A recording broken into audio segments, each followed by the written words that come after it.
Are you always losing team fights? Are you always losing every game? Are you always blaming your teammates? If all of these sound like you, well then you came to the right place. Because in today's video, I will be going over the 10 tips to improve your rank. So without wasting any more time, let's get started. Climbing up to that big shiny master rank can be very difficult to achieve, right? However, I think with these tips, it might make your journey seem possible. Of course, it's going to take time and effort to reach, but I believe these tips will work. Starting off with tip number 10 is practice range. So let's talk about some beginner stuff first, but let's say you're in a massive comp queue and your waiting time is 10 minutes or less. So what do? Talk with your mates, grab a drink, get some snacks? I mean, all of that sounds good, but you could be doing much more. Practice range can help you warm up and train your aim. The practice range is full of slow moving AI bots where you can pick any hero and put them to the test without the pressure and stress of being in an actual game versus players. This is really good if you want to get a grip on new characters and how they work, like Mercy's super jump or testing out Genji's dash combo. There's nothing worse than getting into a game with a character and not knowing what the character does. I think this is one of the best ways for new players to master a character and figure out who their main heroes are. Tip number 9 is to tweak player settings. One of the first things players should do upon launching the game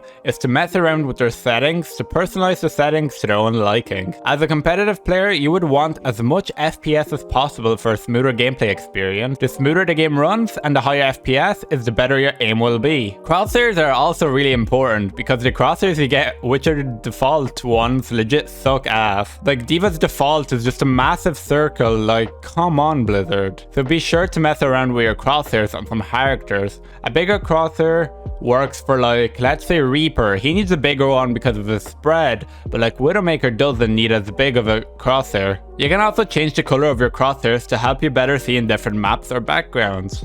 Tip number 8 is to utilize communication. Like every FPS game, communication is crucial to winning a game. You can communicate through team chat using a microphone or typing using quick chat, even if you don't have a microphone or if you're scared that people will judge you for how you speak. Also, the new updated ping system allows you to ping an enemy for your team to see him, or you can ping to a location to show your team where to go. So don't be afraid of going into team chat without a microphone. It is as important to listen as to talk. Just don't stress it. Tip number 7 is to learn the basics of each hero. With such a sizable roster of characters, there's so much for you to learn. To avoid being stumped on by more experienced players, you should make sure to learn the basics of each hero, like knowing which hero counters who and what their basic abilities do. For example, Ana has her biotic grenade, which amplifies healing for her own team, while for the enemy team, it makes them take damage and makes them not able to heal themselves for a few seconds. There's no point of throwing the grenade at your teammate when he or she is in full HP. Learning small details like this will make you a better player. Tip number 6 is to play the objectives. Players that are coming from traditional FPS games such as CSGO or Valorant may be used to playing for kills in team deathmatch. Overwatch 2 may be a hero-based FPS, but it is a team-based objective game requiring you and your teammates to work together to escort a payload or claim a control point, instead racking up some kills. Many players get too greedy on kills instead of focusing on their current task. Example is staying on the payload, but they go in too deep to chase kills. That's why many players lose games. Tip number 5 is positioning. Positioning is the most important in winning games. Overwatch 2 has many heroes that can get high ground, climb walls, and other big vantage points. You should consider your positioning when going up against the enemy team, like figuring out if they have any flankers or snipers. It is also best to plan an escape route in the event the fight becomes one-sided. The sole tank of the group needs to essentially be the team coordinator and leading the charge, and should always be in the front line, unless you are appealing for your supports. You as support need to position yourselves close to your tank for protection, while also staying hidden from snipers that could easily pick you off. Tip number 4 is a big one. It's Know when to switch. Team synergies and counters are critical in Overwatch 2. Ultimates and combos that can combo well together will make a huge difference, like Ana's Nano Boost and Genji's Dragon Blade. Bearing this in mind, it is also important to know when to switch.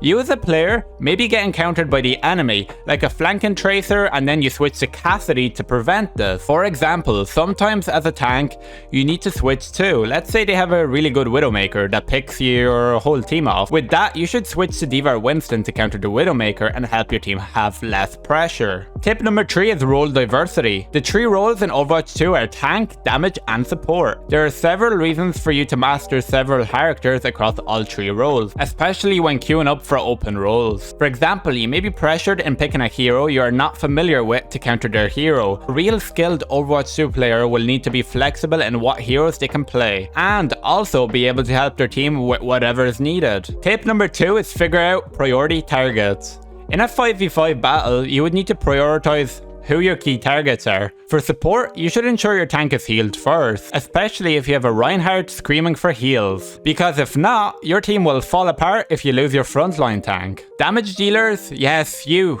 DPS players. You should focus on their supports in the backline and harass them or look for an easy kill. Supports are key to winning team fights. With no heals, the team gets no healing, and that makes you win more games. Tip number 1 is timing.